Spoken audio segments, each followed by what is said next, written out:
Back with us on the SportsMax Zone. Australia beat West Indies by 133 runs via the Duckworth-Lewis method on Tuesday in the first one-dayer at Kensington Oval in Barbados. After winning the toss and the batting, Australia posted 252 for 9 from their allotted 49 overs, with stand-in captain Alex Carey top scoring with 67. Hayden Walsh Jr. took his maiden ODI fifer, conceding 39 runs.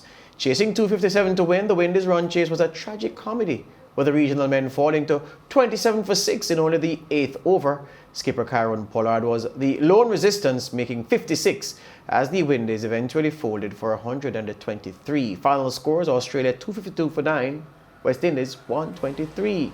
Mitchell Starc, who took 5 for 48 to win the man of the match honour, said his team was aided by the two-paced nature of the wicket. This is what he said. We thought there was some variable bounce and a different pace there, and fortunately helped us a little bit. So it was a nice start at the ball to carry on for a bit of momentum with the bat. It was nice for the group to get Alex Carey a win in his first game as captain. Yeah, meanwhile, the West Indies skipper Kieron Pollard said the team lacked fight on the night. Obviously, performances like that, sometimes you don't have words to actually, come up with descriptions of, how to describe it. I think it was there for everyone to see that, we didn't have that sort of fight, from a batting perspective. A couple of soft, dismissals. And, as I said last night, we know Australia are very, very dangerous with the new ball, especially Mitchell Starc in the first 2 or 3 overs. And we weren't able to, negotiate that. And they broke the back of us pretty early, and 27 for 6, after less than 10 overs, you're asking for trouble. So you can't really put it in words. Again, if it was to actually describe it, then it will have a whole sort of different sort of headlines per se, but it was all there for everyone to see, and it's not something that, we take very lightly, and we're very, very disappointed in what transpired from a batting perspective last night. That's Kieron Pollard, the West Indies white ball captain. Joining us to review the match is Joseph Reds Perreira. Good afternoon, Reds. Yes, good evening. Very pleasant overcast afternoon, but certainly looking forward to being part of your show. Here it is. Reds, I want to kickstart the conversation by just reading the card of shame for the West Indies in that first ODI. So Evan Lewis, I'm not even going to tell you how much they made. You know how much they made. Evan Lewis faced 1 ball. Shimon Hetmeyer faced 12 balls, so 12. Jason Mohammed, 6. Darren Bravo, 9. Nicholas Pooran, 2. Pollard, the captain, he faced 57 for his 56. Jason Holder faced 4 balls. Alzarri Joseph, 33 for his 17 runs. Hayden Walsh Jr. batted for 26 balls for his 20 runs. Hussain, 3 balls faced, and Sheldon Cottrell, 6. Need I say more? No, I think basically I would like to begin by talking about the pitch. One of the points needs to be made in fairness to how it may present problems to the batsmen, is that Kensington has not been used for months. A long, long time before you've had a match there, unlike maybe the Antigua Recreation Ground, maybe the Darren Sammy Ground, and maybe even the Grenada Ground. They probably had more matches played there. So it was, in fact, a brand new start by the authorities. It gripped a great deal. And spun quite a lot. It spun quite a lot, from almost the very first ball. Just a comment on what the captain just said. I felt it was not a question of lack of fight, George. It was a question of lack of technique. You talked about Lewis. It wasn't fight. If he had, in fact, offered a straight bat down to mid-off and mid-on, he probably would have gone on to bat it a lot longer. Pooran shot across the line. Hetmeyer shot, not appreciating the slowness of the track, was much too early, offered a nice little neat, quick-handed, left-handed cotton bowl. So I'm suggesting to you that it was not lack of fight. it was lack of maybe technique, lack of being patient, lack of appreciating what was the track like as the Australians did, George, Lance, and Mariah. But you know, this is the second time the West Indies are losing this summer, and we're talking about the track, and the opposition played on the same track, and I don't know why, you know, the track and the excuse of the track, and I'm not saying that you are making it, but here's the thing for me, Reds.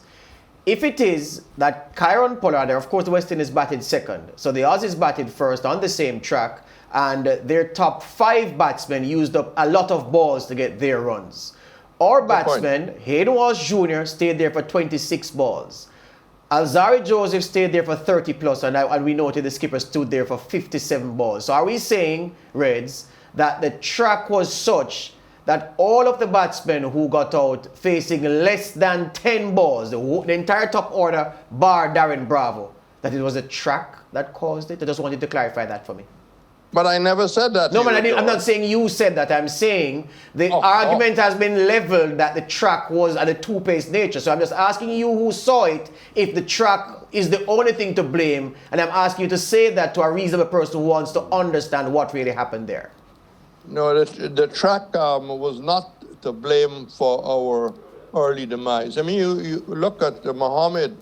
Mohammed got bowled through a gate as big as a barn door. You know, it comes down to technique. Let's go back to Alzarri Joseph. You talk, George, about the amount of time and amount of deliveries that he played, how straight he played, how sound he played. Look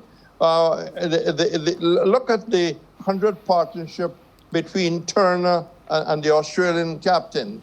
Walsh was giving Turner a great deal of trouble, but they appreciated the pressure and the need for that partnership, and they batted with a lot of discipline and patience. I'm saying we didn't have that.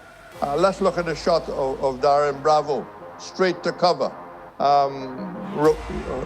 Jason Holder caught down a deep backward square. You know, these are good examples that probably had nothing to do with the pitch, but selection of shots at the time. Definitely, Red. So I want to move away now from the shot selection, and I want to talk a bit about the batting order. Shimron Hetmyer being, you know, the opener. Of course, Jason Mohammed batting in position number 3. How did you read that? Was that a right move? Well, I think we must take into consideration that they faced a lot of difficulty with the injuries that had taken place virtually maybe late towards the end of the training session. I'm sure that hope was down to play and would have opened with Lewis, that Hetmyer would have batted deeper in the order. I think once Hope got injured and then Chase was totally out for the rest of the series, and we heard that Allen also had a little hip problem. I think the selectors, I think the selectors are given a 13 to the captain and the coach, and they make that decision. Yeah. But I think that they were forced to make the kind of changes that you referred to and that we saw. Definitely, and obviously it didn't really work out too well for our batsmen. I'm going to move along now to somebody that we were very happy to see on the team, Jason Holder, because we all know what he's capable of doing. Is it that the rest period sort of, you know, dampened his momentum? Well, I don't know how much cricket he was playing because the pandemic has raised its head again in Barbados. I think they had 20 cases like that yesterday. So I don't know how much cricket activity is going on, even if you are Jason Holder. But possibly, yes, not being in St. Lucia, though not playing, I think he would have been doing a lot more work. But I think the demise of Holder and the way he went, you know, it was a bad loss then for the West Indies. Reds, if you looked at the batting lineup that went into this game last night, I think you would have projected problems because only 3 of the batsmen in the team last night are averaging over 30 in ODI cricket. Evan Lewis, Darren Bravo, and Nicholas Pooran. And I'd have to say that Pooran and Bravo haven't been advertising real form. So there is a weakness, certainly on form, about this current batting lineup. And maybe without Shea Hope, who is doing well in ODI cricket, the team was going to struggle last night. Yes, I would agree with that assessment. It just didn't look like a settled order.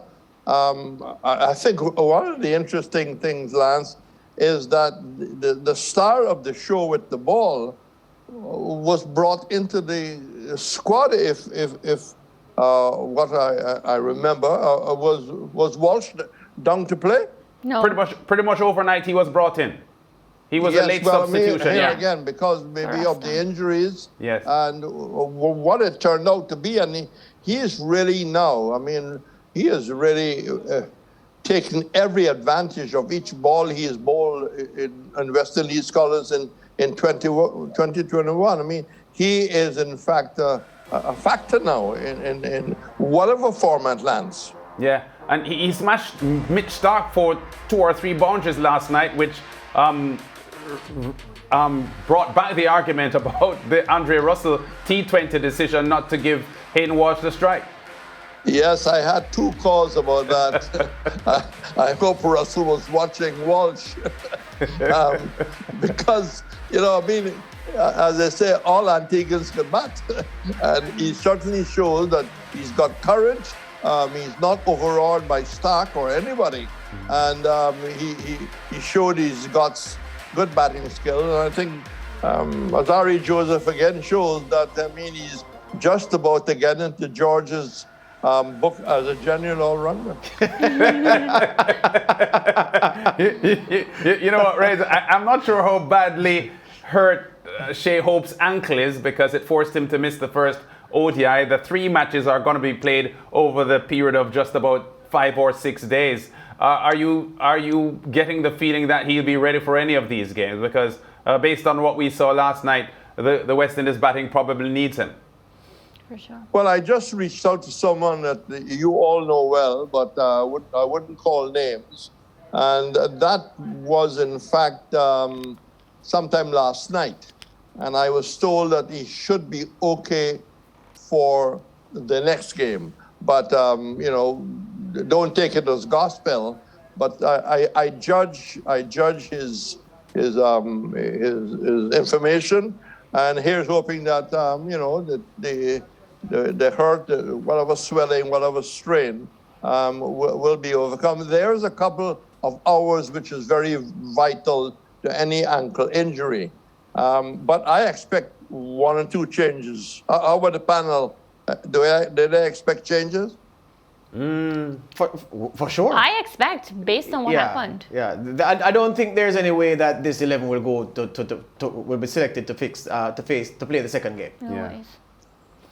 Yeah, Chase was one of the players who had been out injured. I think it was his unavailability that allowed Hayden Walsh to get in. So I think recovery to playing condition will dictate, the possibility of a couple of changes here. But I would suggest that Hope for sure, if he is fit enough to play, will definitely come into the team. Yes, I think we can probably see, if that is the case, Hope definitely opening. It looked a much better opening pair. And, the 50-over game, if I can just maybe raise another aspect of the discussion, the 50-over game is such a different game from the 2020. The Australians look so relaxed. I mean, the young openers, rookies, gave them a good start, and the top did very well. Totally against what we saw in St. Lucia. I don't believe that they were suited, ready for the bang-bang kind of wallop game. Yeah. Reds, Yeah, one question quickly before you go, Reds, because you just mentioned about the T20 being so different from the ODIs and the Australians looking so much more comfortable in the longer version of the game. But there are some T20 batters in the West Indies set up that I would suggest could help this ODI batting. Lendl Simmons, for instance, I think he's a very, very good white ball batsman. I don't think he should be limited to T20 cricket. I don't know what his personal feelings are, but I think Lendl Simmons makes batting look easy, and I think he is good enough if he is interested to play ODI cricket for the West Indies. Well, I want to agree with you. I also want to further say, Lance, I think there are people from the 2020 squad who can get into the ODI squad, and vice versa. There are people in the ODI squad who can play in the West Indies 2020. Just a question before I go. I know George wanted to say goodbye very quickly, but what's happening with the preparation of our test squad? We haven't heard a single word. We don't know where they are. Are we going to have a camp? Are we going to have a best versus the rest as we had here at Sabina Park? Can you all, through the many contacts you have, maybe put a question to someone? Yeah. We'll put out the checks and we'll report later on this week. Right, and I'm speaking not from my mansion, but from my humble home of Bantir. Yes, sir. I love that he watches all the shows. No problem, sir. Thank you very much for your time this afternoon, Reds. All right, we break. We come back. We have basketball to talk about. We have the Olympics. We have we have to lay out SportsMax's coverage for you so you know what to expect when the opening ceremony gets underway at 6 a.m. Jamaica time, 5 a.m. outside on Friday morning.